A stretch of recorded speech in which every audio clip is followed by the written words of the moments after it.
कोई भूखा दिखाई पड़े ना, उसको इतना भोजन करा दीजिए कि उसको कम से कम 4-5 घंटे किसी और द्वार पर न जाना पड़े।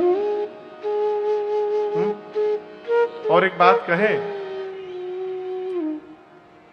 इस प्रकार के कार्य करने के बाद छपने से बचा जाए।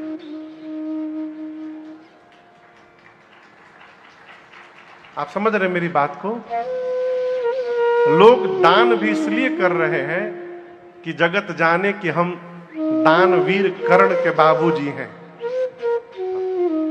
लोग जाने कि हमसे बड़ा धर्मात्मा कौन है। मैंने एक फोटो देखी थी, मैं आपको इसलिए मैं बता रहा हूं, मुझे इतना दुख हुआ देख करके। एक जगह लोग 10-12 श्रीमंत लोग केला दान कर रहे थे। केला समझ रहे हैं ना, बनाना, केला दान कर रहे थे। एक केला 5 आदमी पकड़ा हुआ था।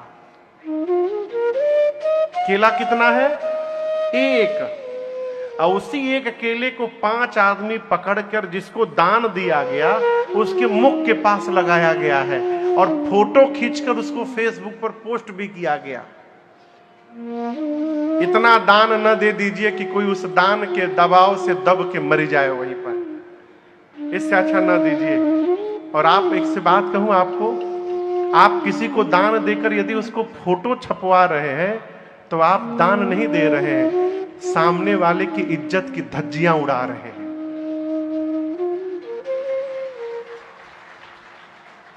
जीवन में कब किसकी स्थिति परिस्थिति करवट ले जाए हो कोई नहीं जानता।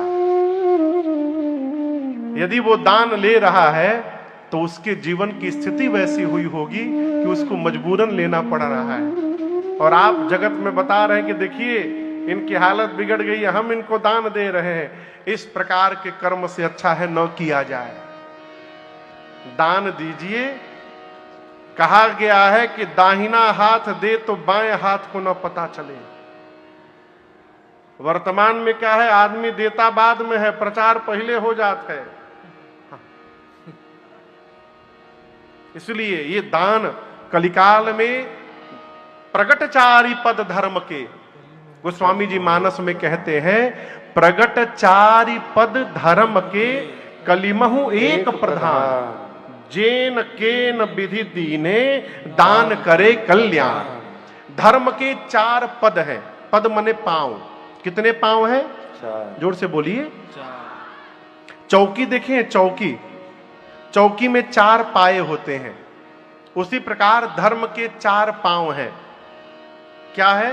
सत्य, बोलते जाइए, सत्य, तप, दया और दान। ये धर्म के 4 चरण हैं, सत्य, तप, दया और दान। सतयुग में धर्म के चारों पांव सुरक्षित थे। कौन से युग में? सतयुग में धर्म के चारों पांव थे। सत्य भी था उस समय, सतयुग था। तपस्या भी थी, लोग हजारों हजार वर्ष तपस्या करते थे। दया भी था और दान पुण्य भी था। सतयुग के बाद त्रेता जब आया तो त्रेता में धर्म का एक पांव विलुप्त हो गया, सत्य समाप्त हो गया।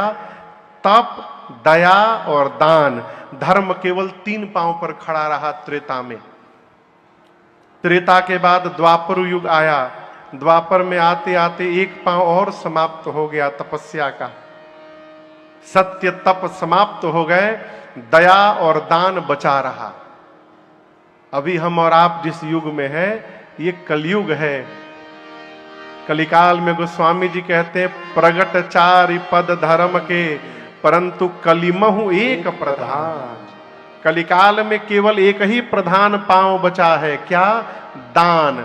सत्य, तप, दया तो भगवान मालिक है, दान बचा है। गोस्वामी जी कहते हैं, जेन केन विधि कीन है, जैसे भी करिए दान यदि हो रहा है तो वो दान हमारा कल्याण करेगा। और देखिए, देना ये संपन्नता से नहीं आ सकता। विवे दान शक्तिश्च, वैभव होने पर देने की शक्ति। भोजन करने के बाद पचाने की शक्ति और संसार में गति करने की शक्ति, ये कम तपस्या का परिणाम नहीं है। ये जन्म जन्मांतर तपस्या हो तब जाकर होने के बाद देने का स्वभाव बनता है। ये सामान्य घटना न समझिएगा। यदि देने का स्वभाव है तो जीव अभाव में भी दे सकता है। मैं आपको घटना सुनाऊं, हमारे ये सत्य घटना है। हमारे श्रीधाम अयोध्या जी में एक आश्रम पर भंडारा चल रहा था। सुरेश बाबू, क्या चल रहा था? भंडारा। तो लोग भंडारे में अपने अपने पितरों के नाम से कह रहे थे, महाराज जी ये हमारे बाबा जी के नाम से ये रखिए, 50,000 रुपया भंडारा में लगा दीजिएगा। कोई 1 लाख दे रहा है, कोई 2 लाख दे रहा है। हजारों संतों का भंडारा चल रहा है। वहीं एक माई पहुंची, माई, बूढ़ी माई जो घूम घूम कर भोजन करती थी। आकर महात्मा, ये सत्य घटना सुना रहा हूं मैं आपको, आकर श्री महंत जी से बोली, सरकार मैं भी अपने पितरों के नाम से भंडारा कराना चाहती हूं, हो जाएगा? महाराज बोले अवश्य होगा, पैसा लगेगा उसका, लाओ पैसा दो।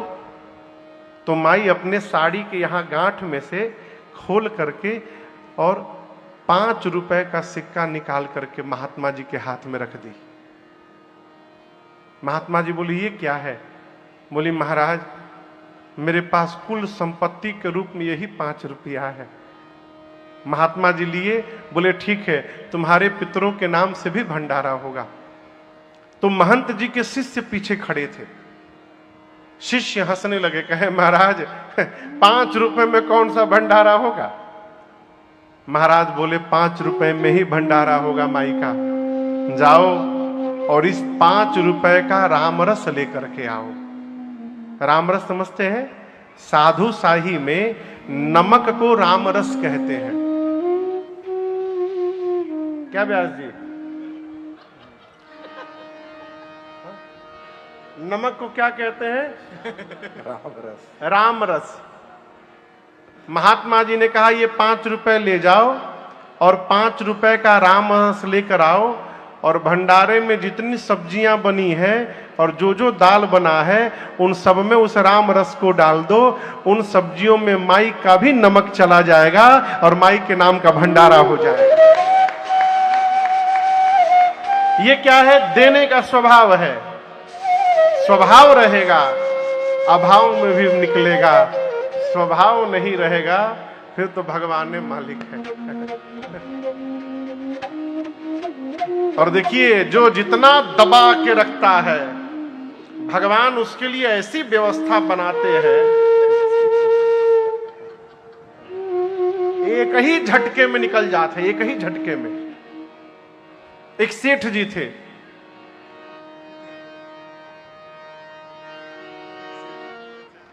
महाकंजूस, कंजूस भी नहीं थे, कंजूसी में वो पीएचडी किए हुए थे। हाँ। घर में जब पूजन करते थे ना तो दरवाजा बंद करके लाइट ऑफ करके सारे कपड़े उतार करके बैठ के पूजा करते थे। तो उनके मैनेजर ने पूछा सेठ जी ये कौन सी प्रथा है पूजा की? बोले मूर्ख हो, पैंट पहन के बैठूंगा, बैठने से यदि पैंट घिस गया तो मैं उसको बचाता हूं कपड़े को। इतना इस स्तर के कंजूस। तो एक दिन सेठ जी अपने मैनेजर से बोले कि आज मन कर रहा है खीर खाया जाए। वो मैनेजर साहब तो नाचने लगे, आज किधर से सूर्य भगवान उदित हो गए हैं, हमारे सेठ जी खीर खिलाएंगे हम लोग को। बोले जी प्रभु खीर बने। बोले जाइए दूध ले आइए। बोले कितना ले आऊं? कई लीटर। बोले कई लीटर नहीं, 250 मिलीलीटर। बहुआ भर दूध बस लाइए, ज्यादा तो क्या होगा, बर्बाद नहीं करना है। थोड़ा सा चावल, थोड़ा सा चीनी और केसर का 2-3 दाना बस। हाँ। आया खीर बना, 1 कटोरी खीर केवल बना। अब मैनेजर परेशान कि इसमें का सेठ जी खाइए, का हम खाएंगे, भगवान मालिक है। अब बनने के बाद सेठ को लगा कि यदि मैनेजर खाएगा तो बर्बाद हो जाएगा। तो सेठ जी ने कहा कि देखो अभी हम लोग खीर नहीं खाएंगे, हम लोग खीर सवेरे खाएंगे, उठने के बाद ब्रश करके खाएंगे। लेकिन सब ने, दोनों लोग नहीं खाएंगे, कोई एक ही खाएगा। मैनेजर पूछा कौन खाएगा सरकार? सेठ जी ने कहा रात में जो सबसे सुंदर सपना देखेगा वो सवेरे खीर खाएगा। तो बगल के कमरे में कटोरी खीर का ढक के रख दिया गया। इधर कमरे में आके सेठ जी और मैनेजर सो गए। सवेरा हुआ, दोनों लोग उठे, मुंह धोए, ब्रश व्रश हुआ। सेठ जी बिठाए, बोले कि चलो अब बताओ क्या तुम सपना देखे। मैनेजर ने कहा कि सेठ जी हम क्या बताएं आपके आगे, पहले आप बताइए प्रभु। तो सेठ जी सोचे ऐसा बता दो ना कि ये वहां तक पहुंच ही ना पाए। तो बोले हम क्या बताएं मैनेजर तुमको, हम जैसे सोए तो सपना देख रहे हैं, पूरे कमरे में प्रकाश ही प्रकाश हो गया, मेरी आंख खुल गई। मैं देखा तो साक्षात भगवान विमान लेके खड़े थे, साथ में देवराज इंद्र भी आए थे। मैनेजर बोला फिर प्रभु फिर क्या? भगवान हमको गोद में उठा करके विमान में बिठाएं।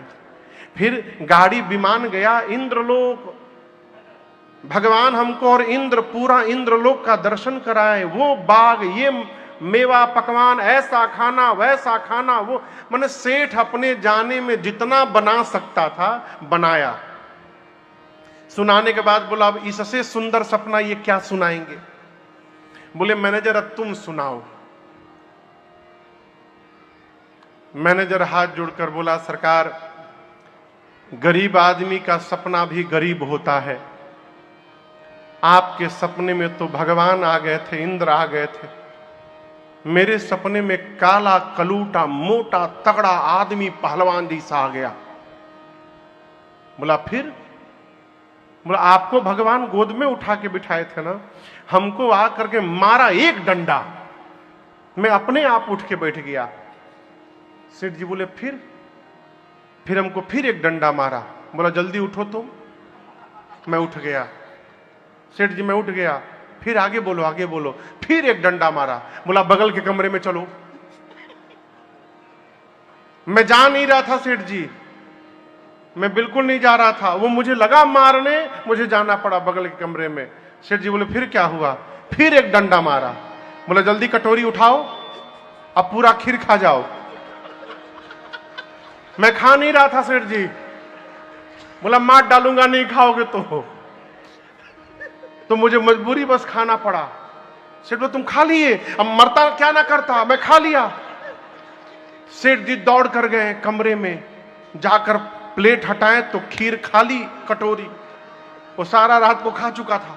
सेठ जी बोले हमको क्यों नहीं जगाए तुम? बोला कैसे जगाऊं, आप तो इंद्रासन में गए थे इंद्रलोक दर्शन करने।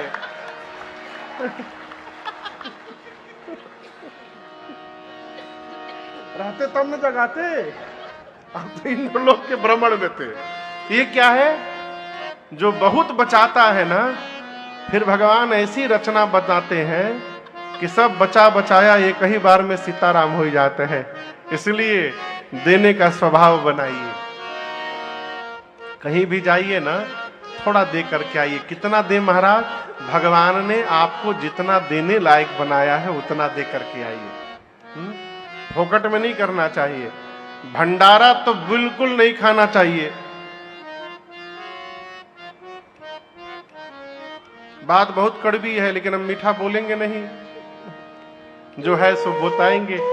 भंडारा खाने से बचा जाए। क्यों? जो भंडारा करा रहा है उसके सारे पाप कर्म धुल रहे हैं। जो जो भंडारा पाएगा वो सब उसके सिर पर चढ़ेगा।